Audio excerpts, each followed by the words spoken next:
마태복음 11장 2절부터 6절까지 우리가 너무나 잘 아는 말씀, 오늘은 새로운 마음, 새로운 안목으로 같이 읽고 상고하시도록 하겠습니다. 11장 2절부터 6절입니다. 시작.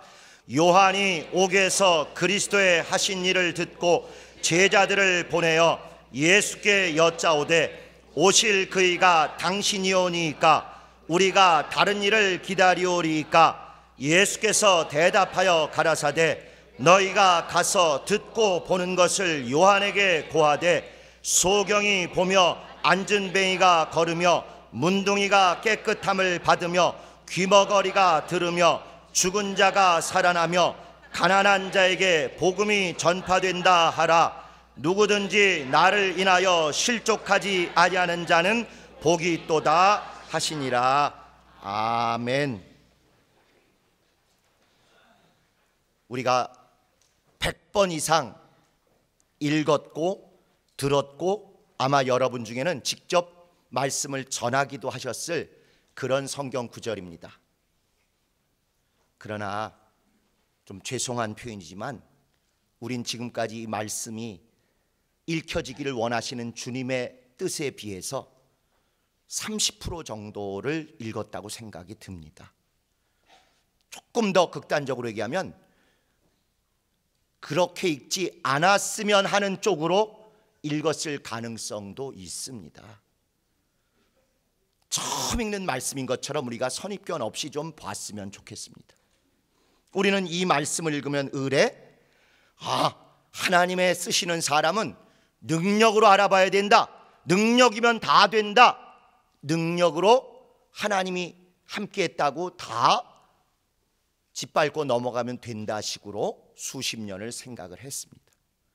이 구절은 그러라고 쓴 구절은 아닙니다. 오히려 이 구절과 우리가 짝을 이루어서 먼저 생각해야 될 구절은 여러분도 또 잘 알고 계시는 마태복음 7장 구절입니다. 한번 가보실까요? 마태복음 7장 20절부터 23절, 우리가 너무도 또 잘 아시는 그런 구절입니다. 이러므로 그의 열매로 그들을 알리라. 열매로 아신다고 분명히 말씀하셨어요. 그런데 나더러 주여 주여 하는 자마다 천국에 다 들어갈 것이 아니오 다만 하늘에 계신 내 아버지의 뜻대로 행하는 자라야 들어가리라.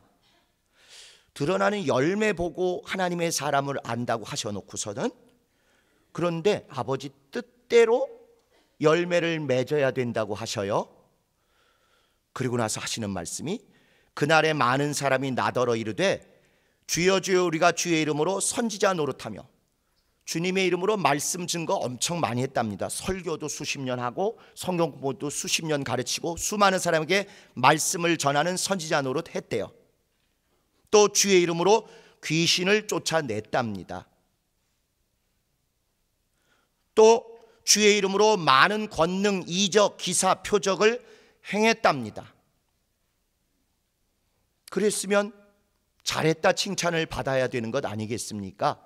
그런데 23절의 결론은 내가 저에게 밝히 말하되 내가 너희를 도무지 알지 못하나니 너 불법을 행했다는 것입니다.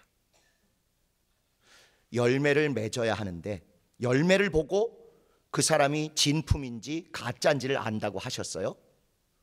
그런데 그 열매 현상만 갖고 안 되고 아버지 뜻대로 열매 맺어야지, 아버지 뜻과 무관하게 열매만 현상만 좀 드러나면 난 널 모른다고 하시겠다는 것입니다. 그런데 대표적으로 꼽은 열매가 딱 우리 교회에만 해당되는 열매입니다. 예수 이름으로 선지자 노릇. 우리처럼 열심히 하나님 말씀 듣고 방방곡곡 도처에 담대히 말씀을 전하고 신약의 선지자 노릇한 교회가 그렇게 많겠습니까? 우리처럼 핍박과 환난과 조롱을 무릅쓰고 예수 이름으로 이 귀신을 열심히 쫓았던 교회가 전 세계에 과연 몇이나 있겠습니까? 우리처럼 하나님이 크고 비밀하고 능하고 영광의 이적과 기사와 표적을 행하셨다고 체험했고 간증했고 자랑했던 교회가 얼마나 많겠어요. 심지어 하나하나씩을 우리보다 더 잘한 교회는 혹시 있을 수 있겠죠. 적어도 중심에서부터 사명을 느끼고 이거 다 해야 된다고 그렇게 열심히 노력하고 최선을 다했던 교회가 과연 전 세계에 더 있겠습니까? 다른 여러 가지도 아니고 가장 예수께서 직접 열거하신 3가지 열매, 선지자 노릇으로 말씀 잘 전하는 거, 또 귀신 잘 쫓는 거, 그리고 많은 권능을 행하고 체험하는 거, 이렇게 열매를 맺었는데 그 열매를 보고 판단하시기를 꽝이라는 것입니다. 빵점이라는 것이에요. 낙제라는 것입니다. 대충 봐줄게 하신 것이 아니고 전혀 난 널 모른다, 빵점이라는 것입니다. 그 사이에 정답 하나 딱 넣어놓으신 게 너희는 아버지 뜻대로 한 게 아니라는 것이죠. 너희 열심에, 너희 자랑거리에, 너희가 볼 때 신나서 네 승질하고 맞아서, 또는 다른 물질이나 권세나 다른 거 바라보고 했지 하나님 아버지 뜻대로 한 게 아니기 때문에 그렇게 했던 거 다 무효라는 겁니다. 다른 것도 아니고 우리 성락교회가 그토록 주님 오실 때까지 우리 교회의 영원한 사명이라고 생각했던 3가지 하나님의 말씀을 담대히 잘 전하는 선지자 노릇하는 거, 귀신을 끝까지 쫓아내서 예수의 승리를 드러내는 거, 병자와 고통 겪는 자들 어떻게든지 기도하고 도와줘서 권능을 행하고 이적을 체험케 하는 거, 이 3가지 가장 중요한 열매 다 꽝이라고 말씀하신 거예요. 이 말씀을 염두에 두고 아까 우리가 읽은 11장 말씀도 같이 읽으셔야 됩니다. 예수께서 하신 말씀이 나 이렇게 능력 많은 자니까 그걸 가서 요한에게 전해주라, 이런 뜻으로 하신 말씀이 아니라는 것입니다. 특히 이것을 들은 요한은 우리 생각하듯이 예수님 능력 많대, 확실한 분이시구나, 이렇게 생각하지 않았습니다. 오늘 그 성경을 우리가 얼마나 놓치고 있는지를 진실하게 한번 보고 새 출발했으면 좋겠어요. 분명한 것은 그렇다고 해서 우리가 선지자 노릇하고 말씀 전하는 것, 귀신 쫓는 것, 그리고 권능을 행하는 걸 포기하자는 얘기입니까? 아니죠. 핵심은 중심에서 아버지 뜻대로 해서 제대로 이것을 더 잘하자, 그게 성경의 가르침 아니겠습니까? 결국 열매에만 관심을 기울였던 우리들에 대해서 열매보다 더 우선되는 게 관계였다는 것입니다. 하나님 아버지와의 관계, 바른 관계가 있었어야 바른 열매가 맺어지는데, 바른 관계가 없이 맺어지는 것은 틀린 열매, 저주와 멸망의 유혹거리에 머물고 만다는 것이죠. 속상하고 안타깝고 억울하지만 어쩌면 우리 과거의 모습이 바른 관계가 온전치 않은 가운데 표면적인 그런 열매만 맺어졌는지도 모르기 때문에 우리에게 두렵고 떨리는 마음이 있는 것입니다. 사실 우리 교인 대부분은 그렇지 않았지만 앞서서 리더십을 발휘한 사람이 모든 걸 이렇게 능력 있고 이렇게 현상이 있으니까 쓰임받는 것이다 라고 말했다면, 바른 관계가 틀려진 가운데 이렇게 바르지 않은 틀린 현상도 얼마든지 있다고 마태복음 7장은 말씀하고 있는 것이죠. 여전히 이 위기 때 우리 모두에게 가장 필요한 행사는 전교인 회개 기도지 총동원 신유 집회가 아닌 것입니다. 역시 또 이 구절을 잘 모르니까 드러난 현상만 가지고 틀린 열매도 맺어질 수 있다는 걸 모르고 그 성경 말씀을 외면한 채 틀린 현상으로 어떻게든지 틀린 관계를 호도하려고 한다면, 이렇게 주님께서 마태복음 내내 계속 말씀하시고 계신 우선순위, 바른 관계 먼저, 그래야 바른 열매. 바른 관계 없으면 얼마든지 현상적인 그른 열매, 틀린 열매, 저주 열매도 있을 수 있다고 말씀하신 것입니다. 우리가 하고자 하는 온전한 교회로의 돌아감은 바른 관계를 제대로 맺고 그동안 사모하고 노력했던 열매도 조금도 감점이 없이 바른 열매를 맺자는 것, 그것이 우리 모두의 개혁의 목표이고 열매입니다. 또 하나, 이 우리가 잘 아는 11장의 요한의 이야기에 이 이야기를 말씀하신 예수님의 또 다른 의도를 우리가 전혀 고민해 보지 않은 근본적인 잘못이 있습니다. 잘 아시는 대로 이 침례 요한은 예수하고 먼 친척벌입니다. 자세히 나오진 않았지만 6촌, 8촌 이쯤 되는 것 같아요. 학렬은 같겠죠. 그러니까 어려서부터 예수에 대해서 소문을 듣고 알고 있었어요. 심지어 누가복음을 읽어보신 분들 기억하시겠지만 마리아가 예수를 잉태한 다음에 먼저 6개월 전에 잉태한 요한의 집에, 엘리사벳의 집에 놀러 왔는데, 이 안에 예수 잉태한 걸 모친끼리는 혹시 잘 모를 수도 있었건만 그냥 애가 하나 잉태한 정도지 특별한 사람이 잉태한 걸 몰랐을 때 6개월 전에 이미 잉태하고 있던 침례 요한은 뱃속에서부터 어떤 영적인 영향에 의해서 알아보고는 뱃속에서 막 뛰놀았다, 이런 얘기가 쓰여 있는 걸 다 아실 것입니다. 얼마나 충만했으면 예수님 잉태하고 딱 오셨을 때 태중에 있던 침례 요한은 뱃속에서부터 벌써 단독 부흥회를 했던 거예요. 할렐루야 막 이랬을 거고, 주님께 영광 뭐 이런 찬양도 했을지도 몰라요. 아니 웃음만 나세요? 부러우세요? 그냥 웃고 마실 거예요? 저는 그거 있는 순간 와 대박, 야 우린 뭐 이거 주님이 눈앞에 계셔도 못 알아볼 판인데, 딱 잉태하고 왔을 때 그때 이 속에서부터 주님을 알아보고 막 뛰놀고 영광을 돌리고 어쩔 줄 모르고 흥분하고 기뻐하고 그런 침례 요한이에요. 그리고 이제 두 사람이 다 출산한 이후에도 아기 자체로는 혹시 기억 못했을지 모르지만 그 엄마나 또 마리아가 그 얘기 안 했겠습니까? 너하고 저 먼 친척 예수하고는 거의 똑같이 태어났는데 네가 먼저 잉태돼서, 근데 예수 처음 잉태되고 왔을 때 네가 뱃속에서 하도 축구를 하는 바람에 엄마 죽을 뻔했어. 엄마야 아직 영감이 덜 있으시니까 그럴 수 있겠죠. 이상해, 왜 그런지 넌 이상하게 걔만 보면 그 이후에 몇 번 왕래가 있었는지 어떤 만남을 가졌는지는 모르지만 이상하게 너희 둘만 만나면 묘한 기분이 기운이 찌릿찌릿하면서 막 있었어. 나도 마리아만 만나면 옛날 그 얘기 하는데 그때마다 뭔가 이게 신기하고 독특하고 참 기대가 됐어. 너희들 열심히 주님 뜻대로 살았으면 좋겠다. 아마 이런 얘기 충분히 오고 갈 수 있었어요. 아니 우리 애들 같으면 1살 때 엄마 한마디만 제대로 해도 천재인 줄 알고 얼마나 우리가 자랑합니까?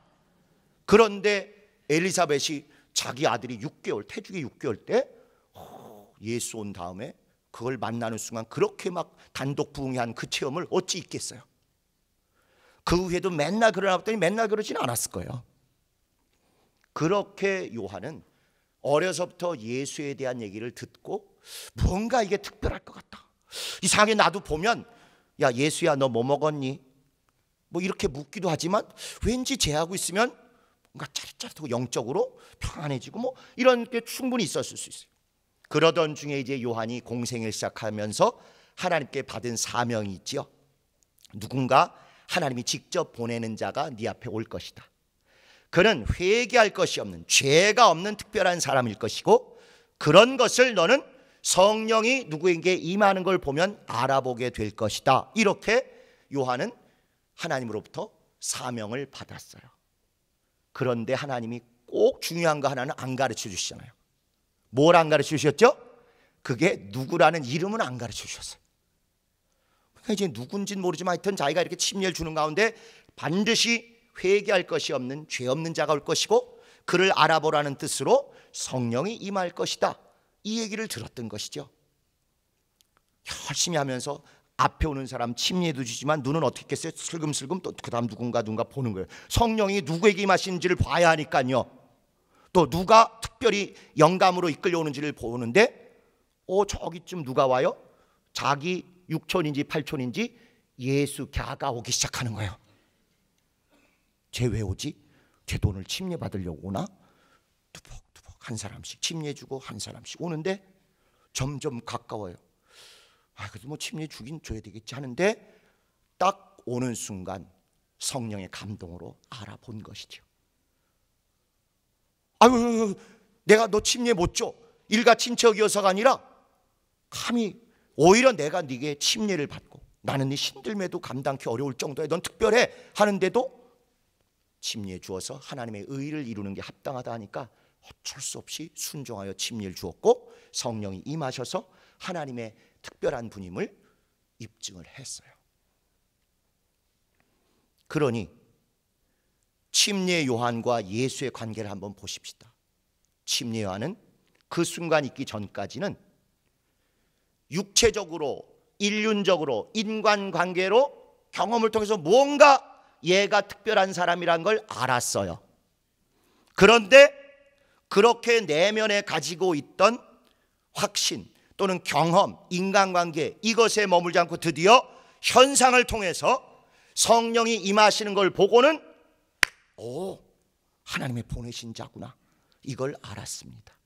그리고는 이제 자기 일을 다해서 예수의 시대가 열리도록 하고 자기는 뒤로 물러났어요. 그리고 마침 헤롯 대왕이 잘못하는 게 있어가지고 헤롯 왕이 잘못한 거, 너 왜 동생의 아내를 겁탈하고 이렇게 간음을 하느냐, 잘못했다 회개하라 꾸짖다가 감옥에 잡혔습니다. 그리고 나서 우리가 읽은 이 얘기가 나오죠. 제자들 보내서 야 그분 만나 좀 알아봐 줘 하고 이야기를 한 것입니다. 그런데 이것을 수많은 사람들이 침례 요한도 아직 믿음이 없어서 의심이 생겨서 죽기 전에 마지막 한 번 그래도 확신하고 싶어서 보냈다고 생각하는 분들도 계셔요. 침례 요한 엄청 여러분 싫어합니다. 그렇게 얘기하시면. 침례 요한의 믿음이 그 수준이 아니에요. 육체로는 누군지 어렴풋이 알고 있었어요. 특별한 경험 때문에. 현상으로도 이제 성령이 임하셔서 알고 있었어요. 그러나 침례 요한 믿음의 마지막 가장 결정적인 단계는 육체나 경험으로 인간적으로 아는 것도 아니고 성령 역사라고 해서 현상으로 눈에 보이는 것으로 결판내는 것도 아니고 더 중요한 마지막 최종적인 판단이 남아있으니 그게 바로 말씀의 판단입니다. 현상만 보고 병자 낫지 않냐, 귀신 나갔지 않냐 이거 가지고 하는 수준이 아니라는 것이. 그래서 이 말씀을 듣는 순간 예수께서 이 말씀을 가서 듣고 보는 것을 전해라고 하는 순간 예수의 마음속에 있는 성구와 그것을 감옥에서 들은 요한이 들은 성구가 팍 하고 떠오르는 성구가 구약에 있습니다. 성경에 그게 이렇게 관주나 이런 데 표현되어 있지 않으니까 수많은 설교자들이 그걸 모르고 지나갈 뿐이지요. 딱 고수들끼리 착 떠오르는 성구가 있다니 그게 바로 이사야서 35장 3절부터 6절까지입니다. 우리 화면에 혹시 있습니까? 예, 한번 보시죠. 이사야서 35장 3절부터 6절을 보시면은 너희는 약한 손을 강하게 하여 주며 떨리는 무릎을 굳게 하여 주며 겁내는 자에게 이르기를 너는 굳세게 하라 두려워 말라 보라 너희 하나님이 오사 보수하시며 보복하여 주실 것이라 그가 오사 너희를 구하시리라 하라. 또 5절 6절에는 그때 소경의 눈이 밝을 것이며 귀머거리의 귀가 열릴 것이며 그때 저는 자는 사슴같이 뛸 것이며 벙어리의 혀는 노래하리니 이는 광야에서 물이 솟겠고 사막에서 시내가 흐를 것임이라. 예수께서 너희 보고 듣는 거 가서 얘기해 하고 말씀하신 병자 고치고 이적 행하시고 권능을 역사하신 그 얘기들을 말씀하실 때 단순히 이거 보고 이대로 가서 보고해 이렇게 얘기하시는 게 아닙니다. 단적으로 얘기해서요, 여러분 예수께서 행하신 이적들 다른 사람도 많이 행했어요. 엘리야 엘리사도 다 행한 이적들입니다. 예수님이 기껏 당신을 나 이렇게 능력 많아 나 알아봐줘 이렇게 설교하신 게 아니라는 것입니다. 그 구절을 딱 얘기하실 때 염두에 두신 구절이 바로 이사야 35장 3절부터 6절 구절이에요. 특히나 병자 고치고 이적을 행하는 내용을 일부러 두 덩어리로 나누신 다음에 기회 있을 때마다 제가 표현한 대로 샌드위치 구조 햄버거 구조로 제일 가운데 제일 중요한 말씀을 표현해 놓으시면 4절 한번 다시 보여주시겠어요? 4절 보시면은 거기에 보라 너희 하나님이 오사 이러이러한 일을 할 것이다 하고 앞에도 이적을 행하실 얘기를 쓰고 요 구절 뒤에도 그 마태복음에 나오는 이적 병자 고친 얘기를 하는데 이 현상이 중요한 게 아니라 이걸 보는 순간 누가 오셨다는 걸 알아보라고요? 하나님이 오셨다는 걸 알아보라는 것입니다. 일개 선지자, 일개 능력 있는 사람, 일개 큰 권능을 행하는 사람이 아니라 하나님이 직접 오셨다는 것입니다. 엘리야, 엘리사, 모세, 요한, 그냥 능력 많은 어떤 선지자 예수가 아니라 하나님이 직접 오셨다는 그걸 말씀으로 최종적으로 분별하라는 거예요. 이적과 현상과 체험의 정도, 종류 이걸 가지고 헷갈리지 말고 그걸 하나님이 와서 하시는 건지 사람들이 도구로 하는 건지 심지어 악한 자도 거짓 이적으로 하는 것인지를 구분해서 결국 현상에 넘어가지 말고 말씀으로 하나님이시다, 하나님이 하신 거다, 하나님의 역사다, 이걸 알아보라는 게 예수님의 그 말씀하신 의도고 감옥에서 그 말을 딱 들은 침례 요한의 충격입니다.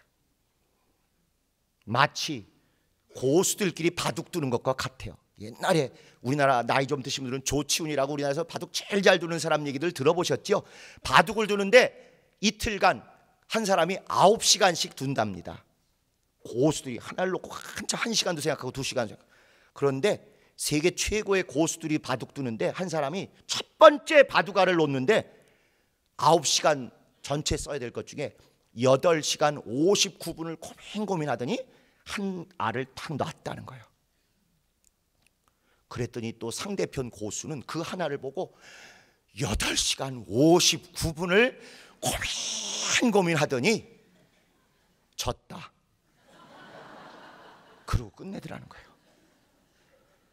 그러니까 이 천하의 제일 뛰어난 두 고수가 그 하나 두 개에서 이미 수천, 수만, 수십만 가지 경우의 수를 다 계산한 다음에 하나 딱 두는데 9시간 제한 시간 중에 8시간 59분을 다 쓰고 둔 것도 대단하지만 역시 상대편 고수도 보통이 아닌 똑같은 고수다 보니까 그 하나를 가지고 또 이리 생각해보고 저리 생각해보고 8시간 59분을 고민하다가 두어보지도 않고 졌다. 결론 났다는 거죠. 이게 우스개 같지만요, 우리와 주님과의 관계 사실 이렇게 말씀으로 주고받고가 원활해져야 된다는 얘기입니다. 현상만 보고 대단하신 분이니까 저분이 누구 귀신 쫓았대, 어디 갔더니 저분 기도해서 누구 났대, 여기에 속아서 우리가 얼마나 큰 악이 우리 목전에서 우리 밑에서 우리 옆에서 벌어지는지도 모르고 여기까지 온 거 아니겠어요? 분명히 마태복음 7장에 있죠. 바른 관계 안 맺어줘도 거짓 이적, 거짓 권능, 거짓 선지자 얼마든지 있다고 말씀하셨지 않습니까? 실제로 한국교회 박태선, 문선명을 비롯해서 이건 정말 기독교가 아닐 정도로 이단 사이비의 최고 으뜸되는 사람들이 다 신유와 기사로는 당대 최고였었습니다. 우린 그러지 말아야 되지 않겠어요?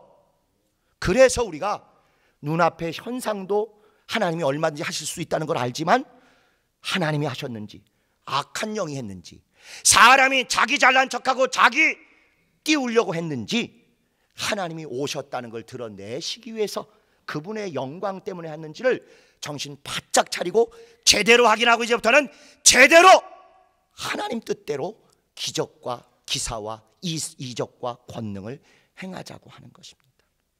그래서 결국 요한은 친인척으로 또 대화하면서 육신적으로 인간적으로 경험적으로 알던 1단계에서 성령이 임해가지고 침례받고 하는 현상적인 2단계에 머물지 않고 또 예수께서 나 이렇게 큰 병 고치는 사람이라는 현상을 얘기하라 이런 뜻이 아닌 줄 알고는 그걸 딱 듣는 순간 이사야서 35장에 나온 대로 하나님이 오시면 비록 요단을 일부러 고수답게 예수님도 빼셨고 침례 요한도 뺐지만 그 앞뒤에 있는 현상, 권능, 이적 얘기를 딱 가서 전하라고 하시는 순간 예수도 내가 하나님이다 이 얘기하시는 거예요.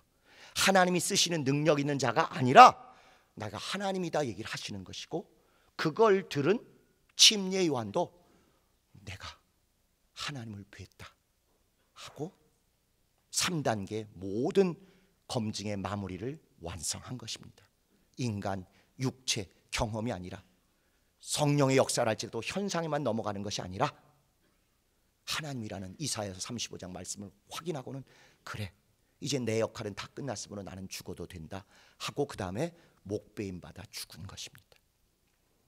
또 심지어 이런 것을 보고도 어떤 분들은 침례 요한이 왜 목베임 받아 죽었는 줄 아느냐, 그것은 아까 제가 얼핏 표현한 대로 정치적인 발언을 해서 그렇다.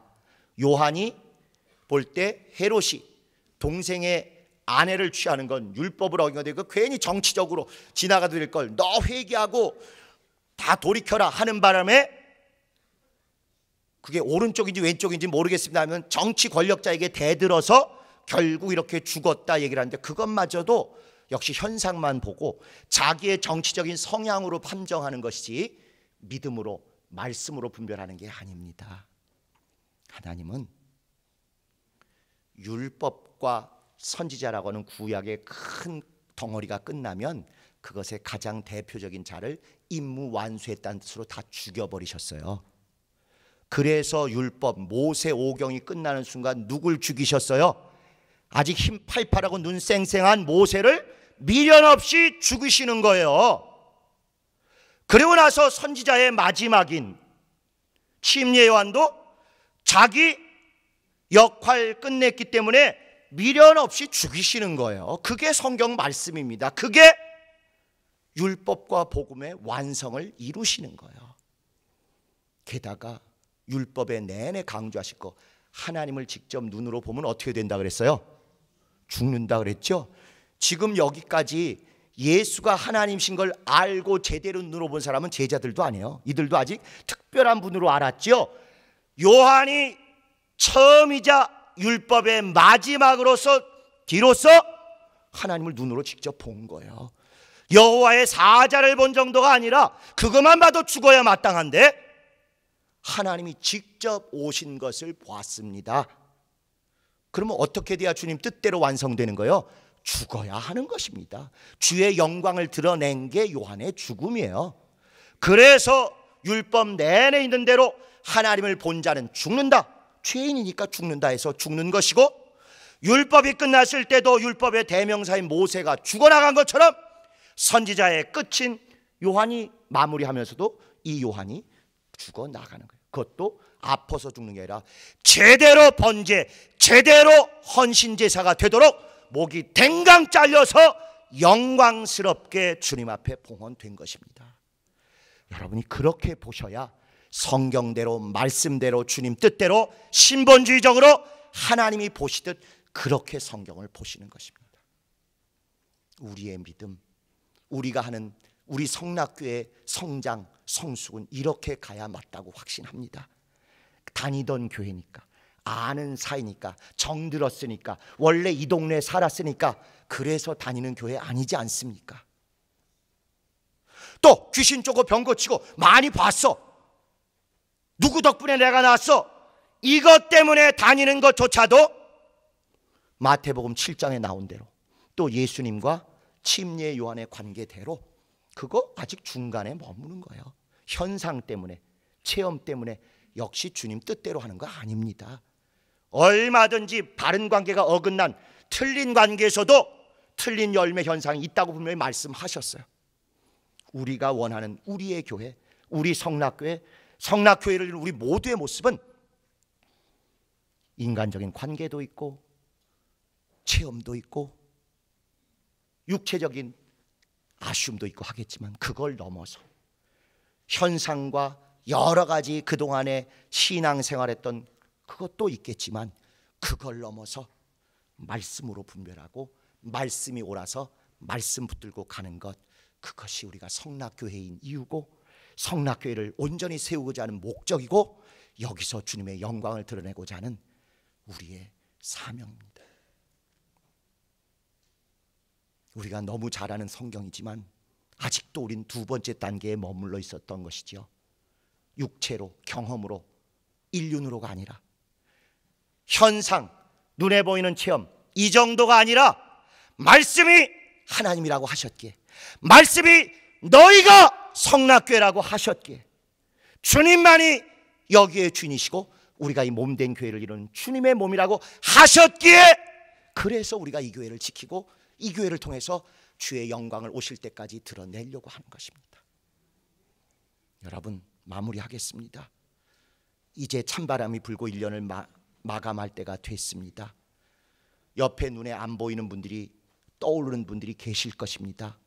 연락하셔야 합니다. 그런데 보고 싶어서 육체적으로 인연이 있어서 그것만으로는 안 됩니다.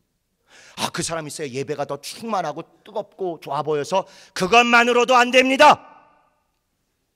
주님의 말씀이 잃어버린 영혼을 찾아오라고 하셨기 때문에, 그 말씀 때문에 이달이 가기 전에, 이해가 가기 전에 반드시 옆에 기쁨을 나눴던 분들 전화하시고 만나시고 식사하시고 다시 와서 은혜 받도록 하셔야 합니다. 우리는 이렇게 풍성하고 뜨거운 중에 예배드리지만 지예배당은 여전히 아쉽고 불안한 가운데 예배드리는 교회들이 많습니다. 들어가지 못한 지예배당도 있고요. 내가 아는데 어딘데, 나 살던 데인데 안타깝다, 어떻게 돼야지. 이걸로 머물지 마십시다. 육체의 관계로만 머물지 마십시다. 거기도 충만한 예배, 나 그때 좋아한데 거기도 충만한 예배가 있었으면 좋겠다. 거기에 머물지 마십시다. 주님의 말씀이 강도 만난 자라고 규정하셨으므로 그들을 위해서 힘을 다하여 예배도 지원 가고 기도도 지원해주고 도와주도록 하십시다. 언제 나를 돌아봤느냐 물으실 때 주님의 몸을 이루는 지예배당, 거기가 예배 못 드리고 바깥에서 떨고 있을 때 제가 가서 함께하였나이다. 이렇게 말씀에 의지해서 지예배당 예배 함께 돌아봐 주십시오. 찬바람이 올 때 여직도 들어가지 못하고 바깥에 있는 그분들을 위해서 함께 가주실 때 육체적인 관계 때문이 아니라, 현상이나 체험 때문이 아니라 말씀 때문에 거기 가서 함께 예배드리는 예수의 사람이 되시는 것입니다. 또 하나, 오늘 당장도 하실 일이 있습니다. 오늘 오래간만에 만난, 저 같은 사람도 여기 오래간만에 왔거든요. 오래간만에 만난 분들 악수하고 교제하고 또 허그도 하시고 100명쯤 하세요. 오래간만에 봐서 반가워서, 그건 육체의 문제, 그냥 육체의 인연 아는 사이니까. 아니요, 저분과 그때 충만하게 금고문 뚫고 같이 들어오고 아주 그냥 카타콤 예배 같이 드렸는데 그 체험에만 머물지 마시고 그리스도의 사랑으로 문안하라. 예수 안에서 서로 사랑하라. 예수 안에서 서로 문안하라. 이 말씀을 의지하여 온전히 여러분들이 오늘 교제하고 확인하고 사랑하신다면 우리는 1단계 육체의 관계가 아니라 2단계 현상이나 체험의 단계가 아니라 3단계 말씀에 의지하여 주님 뜻대로 하는 모든 신앙, 모든 개혁의 성과는 하나님의 사람이 될 것입니다. 이와 같은 말씀에 바라보고 말씀에 의지하며 말씀으로 분별하여 온전한 예수의 교회를 세우는 여러분 되시기를 예수 이름으로 축원합니다. 우리 시간 예수 한번 부르시고 말씀이 지배하소서, 말씀으로 분별하게 하소서, 말씀으로 이겨내게 해달라고 예수 한번 부르고 통성으로 기도하시겠습니다.